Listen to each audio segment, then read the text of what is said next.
The wind had teeth that winter, and it bit deep. Snow packed the folds of the Dakota hills, sweeping across the high plains like ghosts looking for names.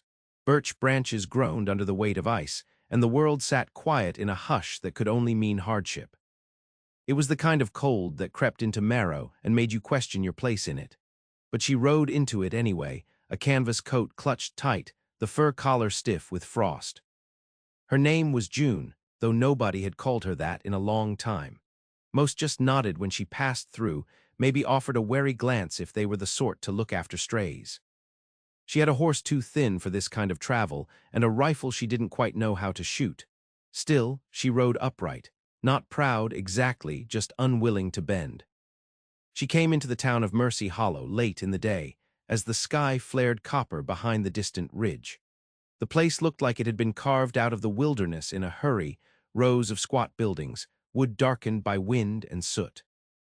Smoke curled from chimneys, and the scent of it, of pine pitch and burning coals, wrapped around her like something close to familiar. She tied her mare outside the general store and walked in slow, aware of every eye that followed. Her boots left dark prints on the floorboards. The man behind the counter didn't smile. "You lookin' for someone?" he asked, tone even but not unkind. June's voice was soft, the kind that barely stirred the air. "Work, maybe. Or a place to stay, if there's one." The man studied her a moment longer, then jerked his chin toward the corner. "Talk to Mrs. Harrow. She keeps a boarding house up by the church hill. Might have a cot." "Not sure about work." June nodded and turned to go. She didn't thank him, and he didn't seem to mind. Mercy Hollow was the sort of place that tolerated silence. It did not ask questions it didn't want answered. That suited her fine. The boarding house was uphill, a leaning white house with a porch sagging like tired shoulders. Mrs. Harrow opened the door after the second knock, her eyes narrowing at the sight of a stranger. "Money?" she asked plainly. "Enough for a few nights." June unpinned the clasp of her satchel and pulled out a folded bill, damp from the inside of her coat. Mrs. Harrow took it, grunted, and stood aside. "You'll take the attic. Heat don't reach that far, but it's dry. Keep quiet, and you'll get along fine." The attic was small and bare, with slanted walls and a single bed under the window. June didn't mind. She pulled off her coat, set it over the chair, and sat down. The silence felt heavy but not hostile. She welcomed it like she might a second skin. It was 3 days before she saw him. He came down from the North Trail, driving a sled loaded with chopped wood. The townsfolk called him Mr. Cole. Some said he used to be a preacher before his wife died. Others said he never spoke because he'd lost more than words could carry. He was tall and solid-built, with hair gone silver at the temples and a scar that cut like a question mark down the side of his jaw. He didn't speak, not even in greeting, just nodded to the general store clerk and left without a sound. June watched him from the porch. She didn't know what made her keep watching. Maybe it was the way he moved, deliberate, unfussed, like the cold had never bested him. Maybe it was the absence of anything performative, the quiet way he existed without need for witness. That night she dreamed of firewood stacked neat by a hearth, of hands rough with labor setting it down gentle. Work came by way of Mrs. Harrow, who needed help tending her hens and keeping the house swept. June took to it quietly, with a diligence that earned no praise but no complaint either. She did not ask for more. Sometimes, on errands, she saw him again. Always alone, always watching the trail ahead like it held answers. She began to wonder if he had noticed her too. It snowed again the week after, thick and fast, sealing doors and stealing light. The town drew in on itself, people hunkering down like animals in dens. June chopped wood with stiff fingers and burned through her room's rations too fast. She was used to cold. She was not used to hunger. Then came the knock. Late in the evening, as she sat near the window trying to stitch a tear in her glove, she heard it, 3 sharp raps against the doorframe downstairs. Mrs. Harrow called up, voice gruffer than usual. "You got company." June came down slow, uncertain. Standing in the vestibule, snow on his shoulders and an axe slung over one arm, was Mr. Cole. He did not speak. He held out a bundle wrapped in burlap, logs neatly split, and something else tucked inside, a tin of dried apples. She met his eyes. They were pale gray like snow before dawn, and in them something like recognition. Not familiarity, but kinship of the loneliest sort. He nodded once and left before she could say a word. That night, she did not light the stove. She sat with the apples in her lap, hands trembling more from the ache in her chest than the cold. She didn't know why he had done it. She only knew that nobody ever had, and something inside her, something old and tight-wound, began slowly to loosen. She had not known the warmth of a hug. But perhaps she thought warmth could look like this too. Not arms, but firewood, not words, but a gesture left on a doorstep, unasked. She slept with the apples beside her bed, the scent of them soft and sweet in the dark. The thaw came slow that year, grudging and gray. Snow clung to the hollows and gullies long after the sun had begun its climb again, as if winter refused to loosen its hold on Mercy Hollow. But something shifted. The creek by the church hill ran again, thin and cold and silver. Birds began to return, their calls tentative, as if testing the air. And June, quiet as ever, found herself watching the woods beyond town with a strange sense of expectation. She had not spoken to Mr. Cole since the night he left the firewood. He never came back to the boarding house, never looked her way on the rare occasions they crossed paths.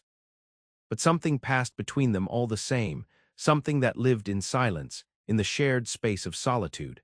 Mrs. Harrow took ill not long after the snow began to melt. A cough at first, dry and persistent, then a fever that kept her bedbound. June stepped in without being asked. She boiled linens, mixed poultices, fetched water from the well, and sat through the long nights listening to the woman's wheezing breath. No one came to help. Folks in Mercy Hollow did not involve themselves where they weren't wanted. But one evening, as dusk settled low over the town, June heard boots on the porch. Mr. Cole stood there again, bareheaded this time, hair wind-ruffled and eyes sharper than she remembered. In his hands, a woven basket. "Eggs," he said, voice rough and low, like it had been used little and not kindly. June blinked. It was the first word she'd heard him speak. He held the basket out, brown-shelled eggs still dusted with straw. "She needs food," he said. June took the basket and nodded. "Thank you." He looked past her, toward the stairs that led to Mrs. Harrow's room. "You're staying." "I am." He seemed to consider that, then turned to leave. But halfway down the steps he paused. "Don't let her die alone." And with that, he was gone. June stood a long time in the doorway, the weight of the basket in her arms and his voice in her chest. She did not cry, but the part of her that had long since hardened began, once again, to stir. She kept vigil over the old woman for 5 days more. When Mrs. Harrow passed, it was quiet, near dawn. June washed her face and folded her hands, whispering words she hadn't known she remembered. The town buried her with little fuss. No family came forward, no preacher offered prayer. June stood alone at the graveside, wind lifting her hair like pale ribbon. She did not weep, but something inside her loosened further, like seams long stitched against wear. The house was hers by default, no one else wanted it. She kept it tidy, took in washing, and sold eggs from the hens Mrs. Harrow had left behind. The days fell into rhythm, slow and spare. But June felt it, the ache of something growing. A seed pressed into cold ground. Then one morning, as she emptied the ash bin, she found Mr. Cole waiting near the gate. "You fixin' to keep the place?" he asked. She nodded. "There's no one else. You got a stove that don't draw right." "I know. I can fix it." She hesitated. "Why?" He looked at her then, really looked, and something passed across his face, a flicker of pain or memory or both. "You remind me," he said quietly, "of someone." June didn't ask who. She stepped aside and let him pass. He worked in silence, sleeves rolled to his elbows, arms dusted with soot. She brought him water. He drank it without comment. When the stove burned clean, he tested the draw twice and nodded once. "That'll hold." She met his eyes. "Would you like to stay for supper?" He didn't answer at first, just stared at the stove like it might speak for him. Then finally he said, "I would." They ate quietly, salt pork and potatoes crisped in lard. He said little, and she less. But when he reached for the bread, he broke it in half and handed the larger piece to her. That, she thought, was something like a story. He left before dark without promise to return. But the next day he came again, and the next. fixing a door hinge, mending a fence rail, tending the garden like he'd been doing it all his life. They spoke little, but their silence began to fill with something else, ease perhaps, or trust. One afternoon she asked, "Do you have family?" He stared out toward the ridge. "Had a wife," he said, "long time ago. She liked to plant lilacs." "What happened to her?" "Fever, then fire."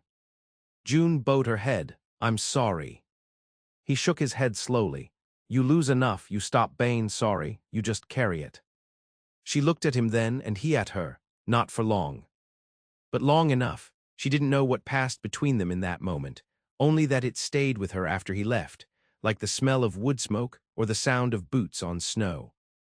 And that night, for the first time in years, she dreamt not of running, but of staying. By summer, Mercy Hollow bloomed in quiet defiance. Wildflowers nodded along the fence rows, and the creek ran thick with meltwater and memory. The days lengthened, stretching golden over the fields, and the air turned warm enough for bare arms and open windows. June hung her washing in the yard, watched the hens peck in dusty circles, and found herself humming, though she didn't notice until the sound left her lips.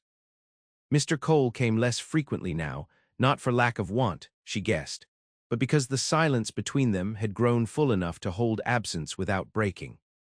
He still brought things, a coil of rope, a sack of flour, a pair of gloves he left on her porch without a note. She didn't question it.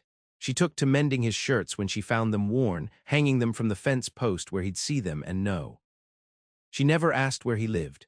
She only knew it was further out, past the pine line, where the hills darkened and the wind carried stories in pieces. Sometimes he would appear out of nowhere, boots dusty and eyes watchful, hands bearing something fresh from the land, trout from the creek, or wild honey sealed in wax-dark comb. One afternoon she heard a knock, not the rough rap of Cole's knuckles, but a different sound, sharp, urgent. A boy stood on the porch, breath hitching, hair slick with sweat. "You're June, ain't you?" "The woman helpin' folks." She hadn't known that was her name around town. "What is it?" she asked. He's caught under the plow, the horse spooked. Mama's cryin' something awful, please can you?" She didn't wait for him to finish. She grabbed her satchel, the one she kept packed with rags and salve, and followed the boy out beyond the ridge. They ran through fields thick with wheat, up hills rutted from spring rain, and down into a low valley where a crooked house leaned against the land like it had never stood tall. His father was pinned beneath the blade, blood soaking into the dirt. June knelt without a word, her hands steady though her stomach turned. The woman sobbed behind her, clutching a baby to her chest. "I need water and something clean to press with," June said, voice calm as stone. The boy obeyed. She worked by instinct. The wound was deep but not fatal, not if she moved fast, not if the fever stayed away. She cleaned it, bound it, stayed through the night to make sure the man didn't stop breathing. The mother wept less come morning. The baby slept against her chest. When June returned to Mercy Hollow, her hands still smelled of blood and pine bark. She was tired in a way that went beyond the body, but as she climbed the porch steps, she saw a figure seated on the bench. Mr. Cole rose slowly. "You weren't home," he said. "I was needed. I figured." There was something in his eyes, something worried, almost tender. "You all right?" June nodded. "He'll live." Cole stepped closer. For a moment, they stood with only the wind between them. Then slowly he reached out and touched her forearm, not possessive, not fearful, just there, a weight, a question. "You should eat," he said softly. She realized she hadn't. He followed her inside, and they sat at the table like something nearly familiar. He ladled stew into her bowl and poured water into a tin cup. She ate in silence, aware of his nearness like a fire burning low beside her. Afterward he didn't leave, not right away. They sat on the porch, side by side, watching the last light leave the sky. "Why do you live alone?" she asked at last. He didn't answer for a long time. The sun sank into the hills and the shadows lengthened. "I lost them, all of them, my wife, my boy. I tried to keep living after, thought if I stayed quiet enough, still enough, it might not hurt." "And does it?" she asked. He looked at her then, the lines in his face deep with memory. "Yes, but not the same." June nodded. She understood. Pain didn't leave. It just changed shape. She leaned back, her shoulder brushing his. He didn't move away. In that hush something shifted. Not loudly, not with heat or noise, just a slow unfolding. The kind that takes root when no one's looking. He stayed the night, not in her bed, not yet, but near enough that when she woke to the sound of rain on the windows, she knew she was no longer alone. That morning she found him fixing the back fence, sleeves rolled up and hair damp from the storm. She brought him coffee, and he smiled, just barely, but enough to light something inside her. She didn't know what to call this thing between them. It was not courtship, not yet, but it was steady, it was presence. And she had never known the warmth of arms before, but she was beginning to imagine it, not as fantasy, but as promise. She wanted, for the first time, to stay. The harvest came in a rust-colored hush. Wheat bowed in the wind, brittle at the tips, and the town moved in rhythm with the season, slower, heavier, but bound with purpose. June traded eggs for flour, dried herbs in bunches from the rafters, and patched her coat with careful stitches as the nights turned cool again. She begun to think of the attic not as shelter, but as a place she belonged. Mr. Cole became part of her days in quiet increments. He never stayed long, never spoke much, but he returned. Always with something in hand, a jar of molasses, a freshly planed board for the chicken coop, a folded letter he never sent but wanted her to read. She didn't press. She only listened, which seemed to matter more than anything. They shared meals, sat in the quiet as dusk settled over the fields, sometimes walked the trail out behind the ridge where the wild strawberries grew stubborn between stones. She asked him once what he saw when he looked at the land. Home, he said, then after a long pause, even when it hurts. It was the most she'd heard him say in a month. He didn't ask about her past, and she didn't offer it, but she knew he wondered. Sometimes she caught him watching her hands, the way her shoulders flinched when a door slammed, the way she bristled at shouting in the streets. She wanted to explain, but the words caught in her throat like splinters. Then came the fire. A barn outside town caught flame near midnight. Lightning, some said, others whispered sabotage. It didn't matter. The blaze tore through the dry timber like it had been waiting years for permission. The whole town turned out to fight it, buckets and blankets and bare hands slapping at sparks. June found herself in the thick of it, hair soaked, eyes burning. A child screamed somewhere inside the smoke. Without thinking, she ran toward it. She never remembered falling. Just heat, then weight, then darkness curling around her like a blanket she couldn't throw off. When she woke, it was to cold cloth against her forehead and a hand holding hers, not tight but steady. Mr. Cole sat beside the bed, hair askew, shirt singed at the collar. His eyes were rimmed red but dry. "You're all right," he said. "Took in too much smoke." She tried to speak, but her throat burned. He pressed a cup of water to her lips, tilted it slow. "Just rest," he said. "I got you." She slept again, but when she woke next, he was still there, always there. After 2 days, her voice came back. On the third, she managed to stand. And when she did, when her knees buckled, he caught her, not just to keep her upright, but to hold her, really hold her. It was the first time. She stood still, body trembling, face pressed against the worn fabric of his shirt. He didn't squeeze tight. He didn't whisper comfort. He just stayed, solid, present, warm. She cried then, not loud, not broken, just soft tears, the kind that slipped down unnoticed if you didn't care to look. But he saw them. He raised a hand and touched her cheek with the back of his fingers. "You're safe," he said. She didn't know what to say, only that she believed him. The fire had taken the barn, but not the child. A neighbor had pulled the boy free. June learned that later. What stayed with her more was the way Cole hadn't left her side. After she recovered, they fell into a new rhythm. She began walking out to his place once a week. It sat nestled in a grove of birch trees, the roof patched with care, the porch swept clean.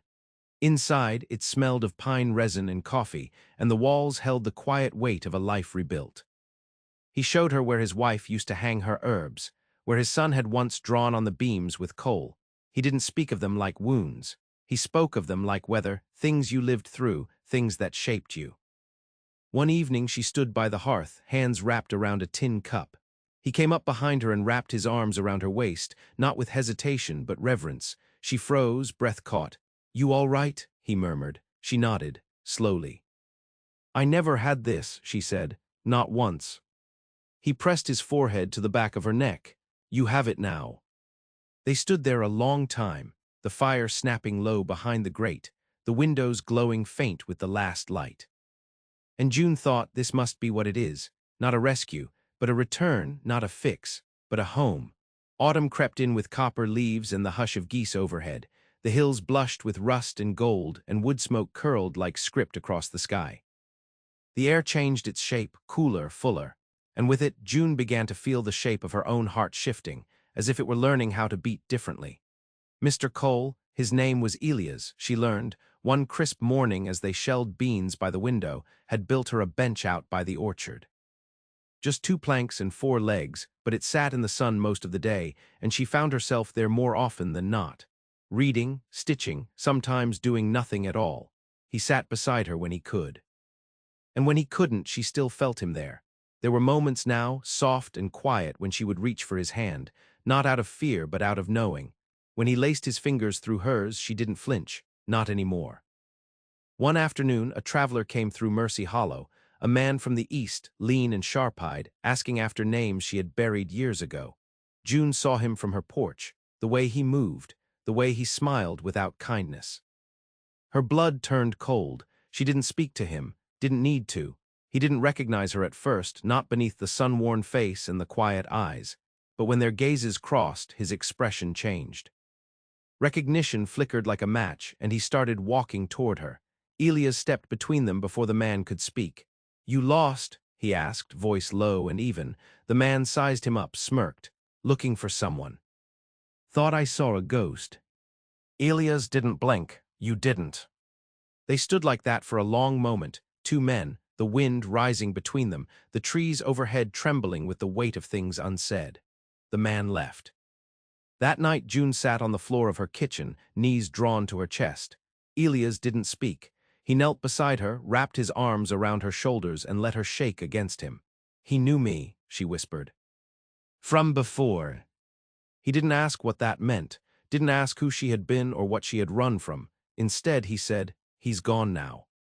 She looked up at him, eyes red, heart raw. "But I'm not." "Not really." Elias touched her chin, so gentle it made her breath catch. "You are more than you know." She slept in his arms that night, not in fear but in surrender. A soft, yielding thing, trust. The next morning she rose before the sun, pulled on her boots, and walked the ridge trail to the old pine stand. She sat at the base of a tree and let the wind move through her. For the first time, she let the memories come, the bruises. The threats, the nights spent praying the door wouldn't open. She whispered her own name like a question, then like a vow. When she returned, Elias was waiting with bread and coffee. He didn't ask where she'd gone. He only poured her a cup and placed it between her hands. Weeks passed. The traveler didn't return. The wind grew sharper. And one evening, as the first frost came, Elias asked if she would help him ready the cellar for winter. They worked side by side, stacking jars, wrapping roots in burlap, sealing the windows tight. At one point he paused, holding a jar of plum preserves in his hands. "I've been thinking," he said, quiet but clear. June looked up from where she knelt, dust on her apron. "I don't have much," he said, "but what I have is yours if you want it." She stood slowly, heart pounding not from fear, but from the startling tenderness of the offer. "I ain't a woman used to being wanted," she said. "I don't want you for what you used to be. I want you for what you are." "And what's that?" He stepped closer, took her face in his hands, and said, "Home." It was the first time she kissed him, not quick, not fiery, but long and still. The kind of kiss that makes promises without speaking them. The kind that says, "I see you, all of you, and I am not afraid." Later, they lay in bed beneath a quilt stitched with wild patterns, their limbs tangled not out of need but out of knowing. June rested her head on his chest, listened to his heartbeat, and thought, not of fleeing, not of hiding, but of planting something, staying long enough to see it bloom. She had lived her life waiting for doors to slam, voices to rise, footsteps to fall too close behind. But now, in the hush of that room, in the strength of the arms that held her, not possessive, not demanding, only there, she felt something break open. She had not known the warmth of a hug, not until a silent widower wrapped her in his grief, his hope, his stillness. And now she knew, now she burned with it. Winter returned like an old memory, slow and solemn. The first snow came gentle, layering the fence posts and rooftops in hush. Smoke rose in steady trails from chimneys across Mercy Hollow, and the days narrowed into shorter, quieter hours. By then, June had moved into Elia's house. There was no announcement, no grand gesture. She simply began bringing things, her comb, her books, a quilt stitched by a woman she once loved like a sister. One morning she stayed past breakfast. The next she was still there after supper. And soon, the attic room above the boarding house sat empty, save for dust and folded linens.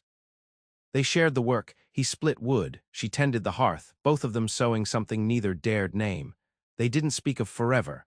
They didn't speak of love, not in words.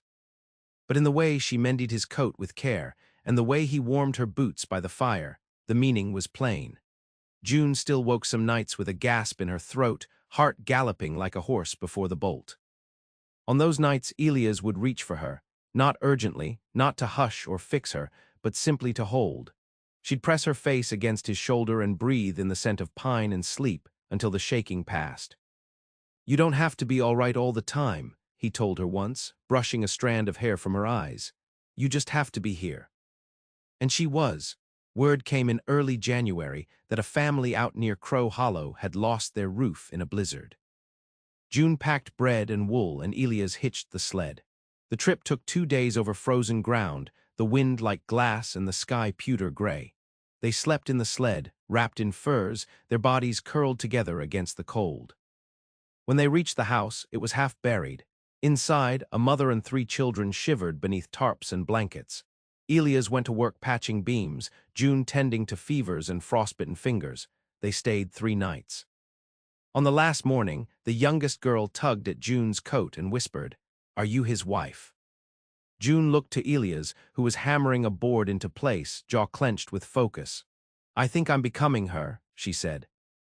They returned to Mercy Hollow to find the creek frozen over and the sky clearing to sharp blue. The whole town felt paused, held in the long breath before spring. One morning, as light spilled through the kitchen windows and snowmelt tapped steady against the sill, Elias set a small carved box in front of her. "I made this for you." Inside was a ring, not gold, not polished, just a thin band of birchwood smoothed and sealed, warm to the touch.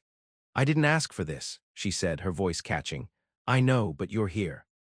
And I want to mark it." He didn't kneel, he didn't beg, and she didn't cry.